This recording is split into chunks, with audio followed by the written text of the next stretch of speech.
Hey, Anita, we've been talking lately about dark psychology and online marketing tactics and these alternatives that people could use instead. And one of the questions that came up that I've heard is, when is the time to make the switch, right? Because we're all using the online marketing tactics, the scarcity and urgency and reciprocity and all the things the gurus tell us to use. And we are preaching some alternatives to that aren't high pressure salesy tactics. So I thought it'd be helpful if you told everyone your own story, like when did you know it was right to make that switch for yourself? Yeah. Oh, you know what? It's so challenging. When I first came into the digital marketing world, I think like most of us, I had my past experience with marketing face to face. It was very different when I was working at the university. And then coming into the digital marketing world, I had no idea what to do or who to listen to. So I came across a few big names, bought their courses, and just started following exactly what they taught. You know, do this, do this, do this, do this. Mm-hmm. And it was kind of exciting, and yay, I'm finally building this online business. But there were some things like we talked about that when it came time to build some of my very first webinar, that's what it was. And I was starting to build it, and then at the end when it got to the sales portion, I just felt sick. I didn't like what was being taught to me. I wasn't even really aware that I didn't like it. I just knew that I struggled with that portion of the webinar, which was really interesting. And I've come to learn whenever I'm really struggling with something, it's usually because it's at odds with either a value or belief I hold. So I created these webinars. I did like they told me to do by using some of these tactics. I created these selling stacks, they're called, where you layer on to try to get more sales. And I remember I didn't want to promote it. And I was like, why have I done all this work?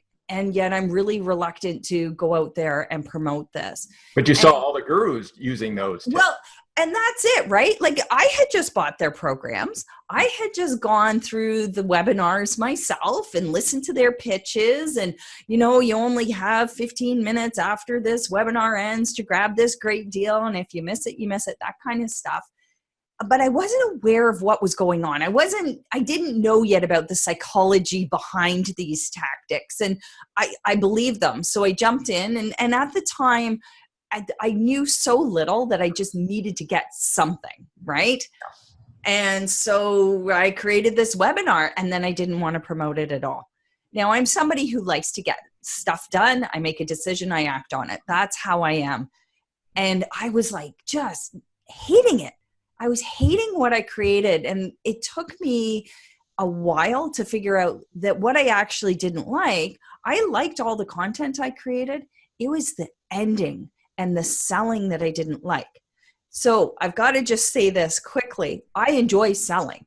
I love to sell face to face. It's something I really enjoy doing because I find it's mutually beneficial. And again, when I'm selling, I actually know can help people or that they want it. I'm not just selling to sell to make money. And yet it would come to this part in the webinar and I'd just be like, I don't want to do this. It doesn't. You can't break the formula, right? Because some formulas, you have to do this first and show the scarcity, Yep. urgency, and your authority. Yep. You have to follow these steps to get to that place. Yeah, and that's it exactly. I wasn't trusting myself enough because here are these people who I've bought their methods and formulas and you know processes, and they were all saying the same thing. Excuse me. Do this, then this, then this, then this, and this will be your result. And from everything I'd looked at in the market, these people were at the top of their game, right? They were dominating. So it's like, well, if they can do it, why can't I? And I know, Matt, you've got something to say about that. And I will come back and tell the rest of the story as we go on in this discussion about how I actually moved from following what everyone else had done until I figured out what feels comfortable for me. But I know you've got something to say about this, so why don't you go ahead and add it? Yeah, I felt the same way about that because I was learning about the formulas.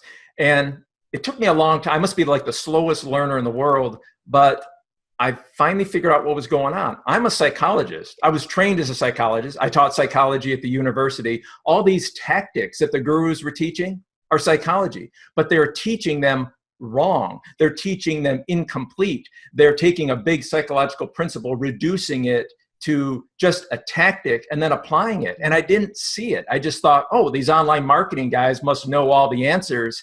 And I set aside everything, including 25 years of knowledge about psychology. I set it aside and said, well, they must have the formula, right? I have to follow the formula. And it took me 3 years of buying all these products and stuff to realize there isn't a formula. There is no formula. A formula is E equals MC squared. You know, that works. If you go E equals MC cubed, it doesn't work. A formula works every time. What they were teaching is more like Granny's recipe, right? You know, Granny made these great cookies, and you're like, Granny, how'd you make those? Oh, I don't know. I put like, you know, a slab of butter and, you know, just a dash of baking soda. And you're like, well, you have a recipe? Well, no, it's just kind of like a little bit of this and a little bit of that. That's what they're teaching is Granny's recipe. It works about 5% of the time. And there's a reason for that, because that's where their testimonials come from. And I have a big rant. I would talk about how infrequently the formula works. And so you got to know that it's not a formula. It's Granny's recipe. And sometimes it works. Most of the time it doesn't. But I had the same struggle. Why isn't the formula working? If you only follow the formula, and I'm like, oh, maybe I should put the scarcity a little later. Maybe I need to demonstrate my authority sooner. Maybe I need to put my 3 testimonials here. And this is what everyone's doing because they think this is a formula, and it's not. And so they set aside, so that's what I would tell the audience. Don't set aside your own experience and knowledge, business sense, your own gut feeling, how you want to sell. And you were saying the same thing, that you wanted to sell, you like to sell, you have good content, you want to help people, you have a solution that works. And this is what we're all trying to do. And then we smother it with these bad tactics and these formulas that the gurus have come up with that never worked, I think, even from the beginning. But it didn't matter because, as we said, it was the wild, wild west when they started. Anything would work. You could do anything, and people would say, oh, you know, they could sell, what, $120 ebooks, and they talk about, oh, yeah, I would sell $39 PDFs, and they could sell anything to anybody. But from that, they said, oh, well, here's the steps I did. Well, those steps don't work anymore. We're not in the Wild West. That age is long gone. We missed it. You know, sorry, the gold rush is over. And now we actually have to apply real psychology and real care to sell to our people. And you're not going to get that in these formulas. So that's my experience. I'm a slow learner, but I finally discovered, yes, now I see what's going on. As a psychologist, as a researcher, I see it, but also as somebody who wants to help people and realizing that we're all on the wrong track. There are alternatives to this, and that's what we've been talking about in this series. Yeah. And the gut feeling, Matt, that you talked about, my experience is the same as yours. I come from 14 years working in research at a university. I did the same thing. I discounted all my experience because I didn't see that it applied in the online world. And the biggest thing I discounted were my feelings. It was only when I created that webinar did I go, wow, I don't like this. This is not me. This is not how I want to represent myself. Again, though, the challenge is, then what do I do? If this is what all the big names are doing, and this is everything that's being taught, what was the alternative? And how do I know that I'm ready to take that leap over from where I've been, these formulas, these methods, these processes, all these steps, to something that better aligns with what I want to do? The recipe idea, I think, it's the same thing. We could have called it, instead of formulas or methods or processes, a recipe. Step by step by step by step. This is how you do it. But at some point, you've got to go with what fits with who you are and your beliefs and your values. Using false scarcity, using false urgency, those are things that don't align with me. And I was sitting here having to make this decision. I've just spent days working on this webinar, and days, probably weeks at that point, putting such a huge effort into it and realizing, now what do I do? A, what do I do to make the sale? And B, now what do I do with all this work that I've, this webinar I've created? Where does it go? And so that was a big challenge for me when I was making this transition over and realizing that I didn't want to use what I had learned, and I wanted to go a different path. Yeah, it made me think while you're talking about how this industry has justified all these dark psychology tactics.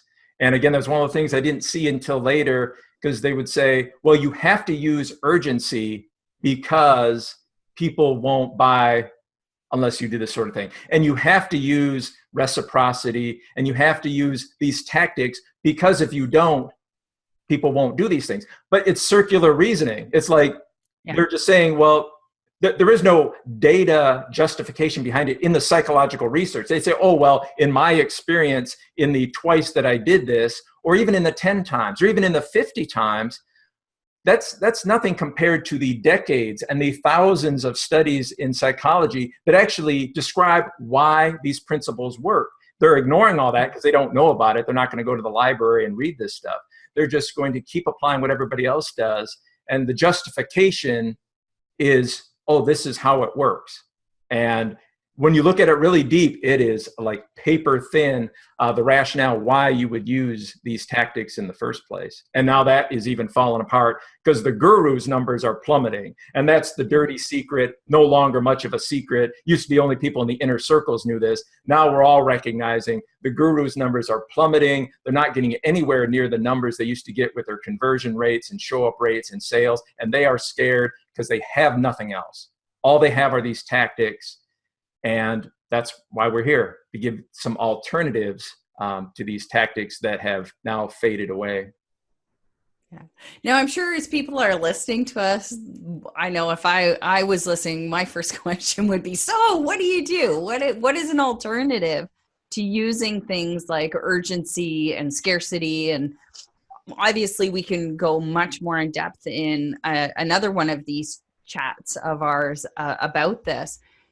I know for myself, the first thing I needed to do was make the decision that I didn't want to use those things. That was the first thing. And maybe even before that, and we both touched on this in this discussion so far, Matt, is before that, I had to trust my experience, my gut feelings, my values, that I knew what's best for me and my business.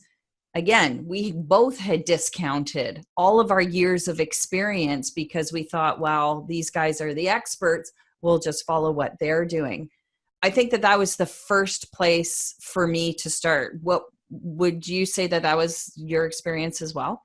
Yeah, it's kind of like there's like a little chink in the armor, a little recognition, and that got me, thinking, well, something's wrong here. Like, does this only not work for me? And then I would get into masterminds and hear from other people. I'm using that formula. I took that course.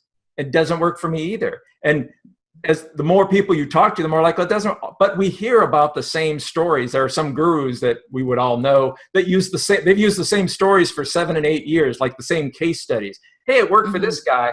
Well, what happened to be, that was 8 or 9 years ago. We keep bringing up the case study. So we look at the case studies that work and think, well, it must work for us. There are far, far, far more people it doesn't work for. And so I think that's the recognition for some. Some feel like you did. It just feels icky, and it wasn't, it didn't resonate with who you are. It wasn't consistent with who you are. For other people, it will be that their numbers are plummeting. Maybe for those people who are at a higher level, they'll say, well, I must just have to do more of it. And I've talked to a lot of these folks. They are working so hard. Like they've made a lot of sales. They've made a ton of money over the years. They should be enjoying it, but they're not, because they have to work 3 times as hard using the same tactics. So maybe for that group, they'll recognize, there's something about this not working. I'm not getting the same sort of numbers. So I think it's going to touch people. People are going to recognize it in different ways. Yeah, for sure. I know for myself, I very much go on feeling. That's where a lot of my decisions are made first, and then I rationalize afterward. I just knew it didn't feel good. I just watched myself procrastinate in selling, and then, promoting the webinar. And that to me was so vastly different from how I usually operate. And that was like a big red flag, like something's going on here. What is it? So I stopped and I looked, and it was like, I don't like these sales tactics, because that's what they feel like, sales tactics. To me, there was a lack of respect for the individual and where they might be. Maybe the product I'm selling or the service I'm selling isn't ideal for them right now, but maybe in 6 months it will be. Or maybe they just really truly don't have the money right now, but when they do get the money, they will purchase. I didn't like this whole idea, if someone's on the fence, then I use all these different ways to push them in the direction I want them to go, versus respecting where they're at and allowing them to make the choice themselves. And that is the biggest switch of all for me, was bringing in that respect for the individual and their ability to make the decision, and making that the first and foremost over sales. And that just reminded me of the point, that when I came into this as well, I thought there was something different about online marketing, that we have to do this different. A lot of people you would never, ever, ever use these tactics in real life, right? Like you wouldn't walk into a department store, a Target or a Walmart or whatever, and you find some camping gear and you look at it and then you set it down, and then a salesperson rushes over to you. Hey, do you like that camping gear? There's only 4 left. You got to buy them right now. Right now they're at a discounted price. You could come in tomorrow and buy this, but it's going to be twice as much. You have until we close at 10 o'clock. We close at 10. Buy it now. Yeah. You would be like, are you insane? Mm-hmm. Mm-hmm. But that's exactly what we do online. We do. So why would you do that? But the online gurus are like, well, that's how you do it online. And most of us are like, no, that's not how we like to be sold. And their numbers betray them. Their numbers that we've heard as well is, for example, this notion of pushing people, selling them in the last hour. Oh, you have to send them an email. Oh, that sounds kind of pushy. Oh, no. You have to send them within the last hour of your cart close. You got to send that, because that's when you get the most sales. Well, guess what? 75% of those people who bought in the last hour want their money back in 30 days. That is a fact. And that comes right from the guru's own numbers. So hooray for you. You sold somebody in the last hour. 3/4 of them want their money back. How painful is that to do? And the embarrassment of them having to ask for their money back, but again, it's just one of those things that seems to be different in online marketing world. And it's just not true. Yeah, I so agree with you on that I think it's because it was the Wild West, 10, 12, 15 years ago. Anything went. We had no idea where this whole internet online world was going to take us. Like, just think back, like, okay, I'm going to date myself, but I remember in the early 90s getting email for the first time and being so excited by it. We had no idea how things were going to evolve. And you're right. What you could use back then, you can't use now. And I actually think it's a good thing. I'm actually excited that we are bringing in a different way of doing things, because you're right, face to face, we would never do this kind of stuff. But somehow we've been taught that it's okay to do it in the online world. And I totally disagree. Like, I'm planting my flag and saying, no, we're still humans. We still relate the same way. Just because I may not be able to see you face to face, or there might be distance between us, we still are humans. And for me, the word respect, it is bringing that word in, respect. If I respect you as a potential customer or client, I want you to be ready to make that decision to work with me. I don't want to coerce you into it. Yeah. No, I love that. And I feel the same way. I've taught at a university for many years, and I'm used to this notion of having students.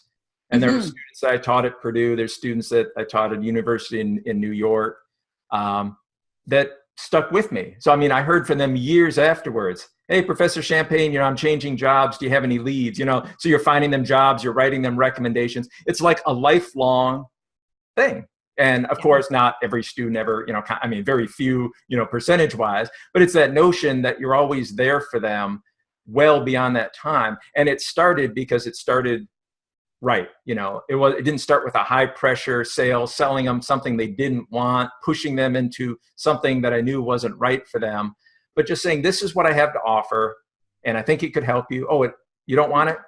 That's fine. Let's just keep talking. Maybe there's something else I can provide for you. Maybe I know somebody else that can help you. I can refer you to, not just dump you into like my JV partner list and have them mass sell you something else, but I happen to know that this person who could help you with this and connect them. So just that notion of having that, thinking long-term, thinking lifetime. And, that's my other podcast, Keep Your Customers Forever. That's the mindset. How do you keep people forever? Well, it's got to start in the right way.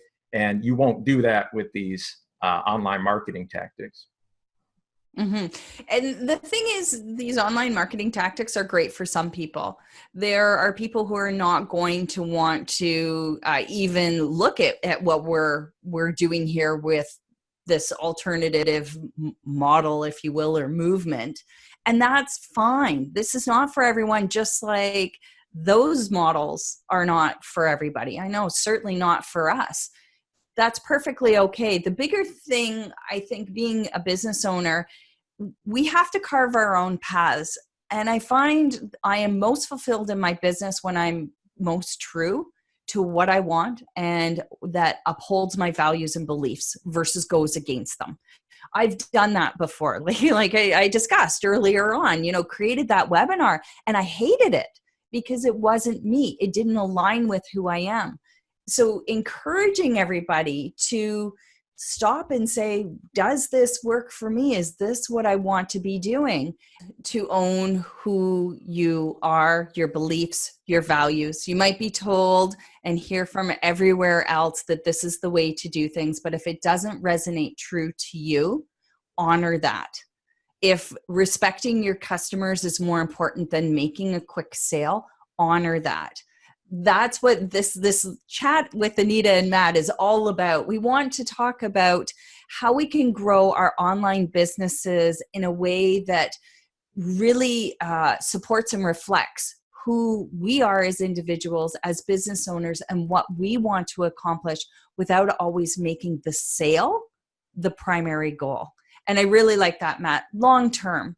That's what I'm looking for, long-term and deep relationships versus a whole bunch of very shallow ones that might not go beyond that initial sale. Yeah, that's great advice. I won't even add anything to that. That was perfect. And I will just add something, something different, which I would tell people to challenge everything. Challenge us, challenge, of course, what we're saying, but challenge what the gurus are saying, because the expectations are so low in here. We come from a different backgrounds, and I'm bringing with me, like in my world, when I do a survey, I've done about 7,000 surveys over the last 25 years. In my world, when I do a survey, I get 80 or 85% of people to fill it out. That would be normal. And you tell that to people like, no, that's insane. You must be, I'm like, no, that's the world. that's my expectation. But you come into somebody else's world, and they're like, oh no, you only get 5%. If you can get 10% of people to fill out your survey, that's awesome. I'm like, yeah, if you do it wrong, like, why would you only get 10? Like, that doesn't make any sense. But it's the same with the online marketing gurus. They're like, oh, well, you'll get 20, a good number is like 20%, maybe 25% is like the most you'll get of people who said they were going to attend your webinar. These are people who registered for your webinar, said they would be there, and 75 or 80% of them don't show up. And the gurus are like, well, that's expected. And what are you talking? The expectations are so wrong. Like, why would that be okay? If you had a party and invited people who said, I will be at your party, and only 20% showed up, would you be happy? Yeah. No, you'd never have another party in your life. You'd be devastated. Yeah. So that's true with the show up rates, with the sell rates, all the numbers that they give.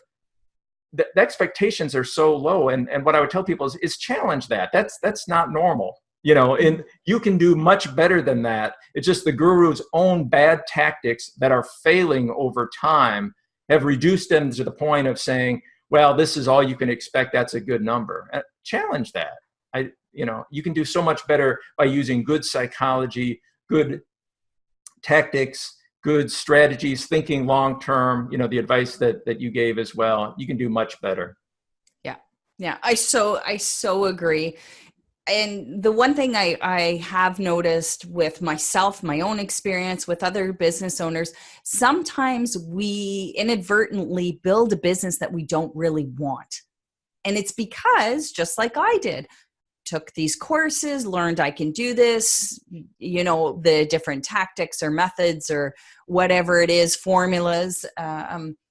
And it was really a challenge for me to stop and say, okay, my business might be successful, but I'm not really happy with it. And that's when I had to take a step back, look at what I was doing. I have actually torn businesses right down to the bare bones and built them again, because for me, being aligned with my values and my beliefs was more important than being financially successful. To me, the financial success is secondary to being fulfilled in the business I've built. That means that I want to put my customers, my potential customers first, and respect where they're at and come to them from a place of service. How can I help you? This is your problem. These are the solutions I offer. Is this a good time? Are we a good fit to work together? And that is a vast departure from the, like you said, coming in and you've got 15 minutes. If you don't take this now, you're going to miss out. You may never see this again. Pressure, pressure, pressure, push, push, push. Who is it really about? Those tactics are not about the customer and their experience. It's about making the sale. It's for the person selling. Yeah. And it was once I realized that that's not how I want my business to operate. I want my customer, my potential customers, my clients to be first and foremost, not secondary to the sale. So it was making that switch, and it was hard. Oh, it was so hard. Made me feel sick to my stomach when I discovered it. And I was like, oh, I got to change a whole bunch of stuff now that I'm doing. And yes, it was hard, and I did not enjoy doing it. And I've ripped down actually 2 businesses right to the bare bones to build them back up. So grateful I did. So grateful I did. Well, and made me think of the gurus teach just the opposite. Like, you start with the tool and the method, and they'll even say, people say, well, can I use this method in my business? Yes, in any business. Do I even need a business? No, you don't even need a business. Do I need an idea? No, you don't even need an idea. You start with the formula and the method. It's so backwards. I think it was, I don't want to miscredit. I think it might've been John Schumacher. I can't remember who said, they said something to the effect of, all the technology, all this, online marketing stuff that we use just accelerates what you have. It just amplifies what you have. So if you don't have anything, you're amplifying nothing. You're amplifying garbage. You're amplifying what you don't want to be. And so your advice is so spot on. Start there. Like, how can you help people? Start with, forget all the methods and the tools and the platforms and all the stuff we're spending monthly fees on, that's just breaking our, banks spending money on this stuff, and just start where you broke things back down. What do I want to sell? Who am I? How, who can I help? What can I help them with? And then once you get that to a level that you could explain it to somebody and sell this like face to face, door to door on the phone, then use the technology, to get the message, to make it more scalable and get it out to more people. Yeah, I so agree. And that, again, this is the reason why we started this little video series that we have, is because Matt and I have been talking about this for a while. We know we're not the only ones who have had these challenges and struggles. we want to put this out there again to create some sort of movement where people have an alternative place to go. And I love it too. I mean, spending so many years in academia, I'm like right there with you, Matt. Push us too. Don't just take what we say as fact, gospel. Push us, ask questions. And it might be sometimes the most productive conversations are the ones that are uncomfortable. And I'm okay with that. And I believe Matt is too. I really would prefer people to ask and push their knowledge forward, move forward and grow versus just passively accepting. That's what this is all about.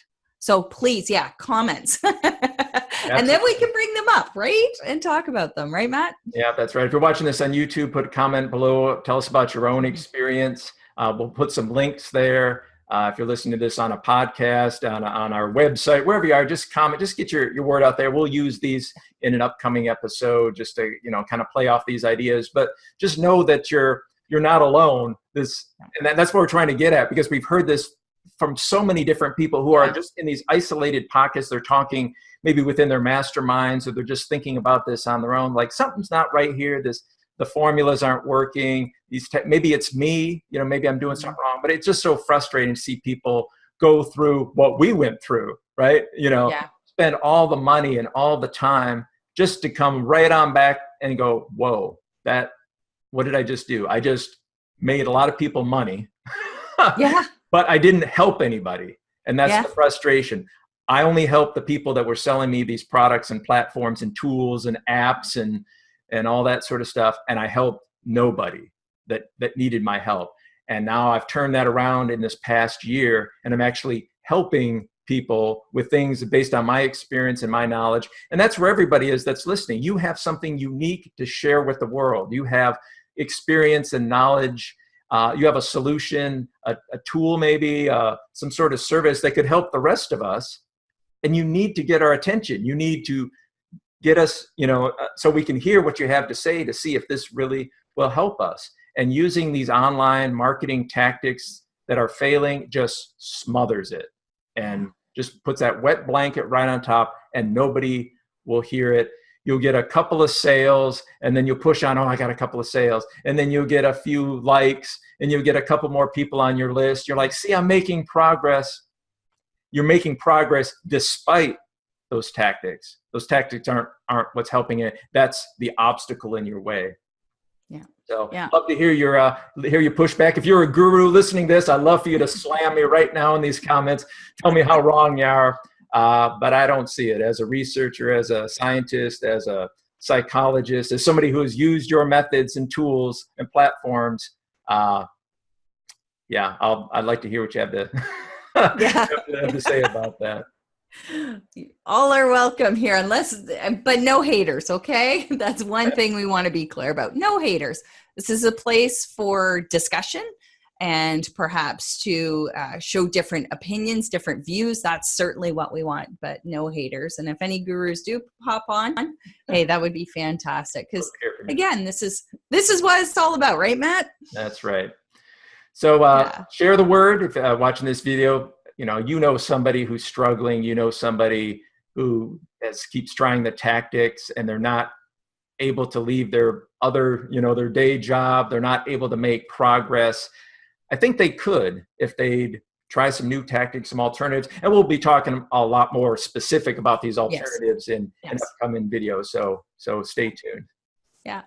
All right. I guess that's it. Thanks very much for joining us. And again, comments, subscribe, wherever you are finding this information on the web. We will be putting these out weekly, and looking forward to hearing from you. Terrific. See you next time, Anita. Okay, see ya. Bye.